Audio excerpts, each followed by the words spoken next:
Hello children, how are you all? I hope you all are healthy and fine. So children, GK में आज हम जानेंगे ups and downs के बारे में, ठीक है? तो चलिए शुरू करते हैं.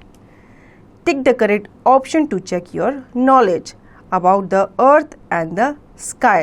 ठीक है, अप्स एंड डाउन इसलिए बोला गया है कि अर्थ के बारे में मतलब धरती के बारे में और ऊपर आकाश के बारे में क्या क्या चीज़ों के बारे में आपको क्या क्या नॉलेज है ये हम आगे चेक करेंगे.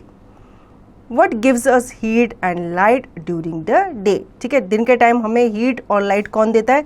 इनमें पिक्चर्स आपको दी गई है. क्लाउड नहीं, क्लाउड तो हमें रेन देते हैं. सन, हाँ सन हमें हीट और लाइट देते हैं. तो आप सन को क्या करोगे? टिक करोगे, ठीक है, क्योंकि मून कब आता है? नाइट में आता है और हमसे यहाँ पे पूछा गया है डे के बारे में, तो हम सन को टिक करेंगे. सेकेंड क्वेश्चन है हमारा, व्हाट ट्विंगल्स एट नाइट? रात को क्या चमकता है? ए सन नहीं, बी क्लाउड नहीं, क्लाउड तो बिल्कुल भी नहीं चमकते. सी स्टार्स, हाँ स्टार चमकते हैं. बच्चों जब रात हो जाती है और हम स्काई में देखते हैं तो हमें छोटे छोटे स्टार्स चमकते हुए नज़र आते हैं ना, तो वो क्या चमक रहे होते हैं? स्टार चमक रहे होते हैं. तो हम स्टार पे टिक लगाएंगे. Third, on which planet do we live? बताओ बच्चों, हम कहाँ रहते हैं? कौन से प्लैनेट पे रहते हैं? सैटर्न नहीं, हम सैटर्न में नहीं रहते. बी अर्थ या फिर सी जुपिटर? हम कहाँ रहते हैं? हम अर्थ में रहते हैं. तो हम अर्थ को क्या करेंगे? टिक लगाएंगे. What is the band of 7 colours called?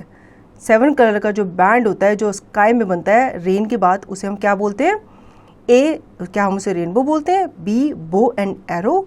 या फिर हम उसे सैटर्न बोलते हैं? बताओ. हम उसे बोलते हैं रेनबो, क्योंकि उसमें 7 कलर्स हमें क्लियरली दिख रहे होते हैं, इसीलिए हम उसे क्या बोलते हैं?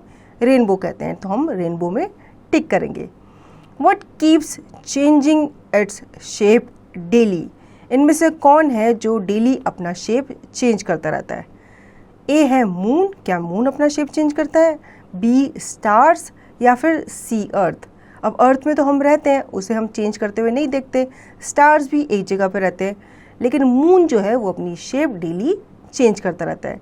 कभी वो हाफ मून बन जाता है, कभी वो क्रीसेंट बन जाता है और कभी वो फुल मून बन जाता है. तो उसकी शेप डेली चेंज होती रहती है. तो हम मून पे टिक लगाएंगे. Sixth, what brings us rain? बारिश कैसे होती है? कौन लेके आता है बारिश को? A dark clouds, B white clouds या फिर सी रेनबो? तो बच्चों डार्क क्लाउड्स जो है वो जब आते हैं तो वो रेन लेकर के आते हैं, ठीक है. वाइट क्लाउड नहीं लेके आते, ना ही रेनबो लेके आता है. रेनबो तो तब आता है जब बारिश हो चुकी होती है. तो हम डार्क क्लाउड्स पे टिक करेंगे.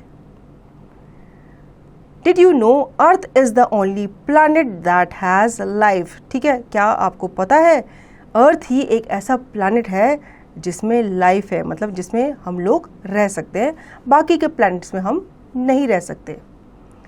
The point where the earth and the sky seems to meet is called horizon. एक ऐसा पॉइंट जहाँ पे अर्थ और स्काई मिलते हुए नज़र आते हैं उसे हम हॉरिजन कहते हैं. Brainy test, what is a ball of hot and burning gases called? ऐसी बॉल जिसमें जो कि क्या है? हॉट है और जिसमें गैसेस जो है वो बर्न कर रही होती है, उसको हम क्या कहते हैं? ठीक है, इसका आंसर बच्चों आपको खुद देना है. तो बच्चों आई होप आपको ये चैप्टर अच्छे से समझ में आया होगा. अब इसका रिवीजन और इसकी प्रैक्टिस आप खुद से कीजिएगा.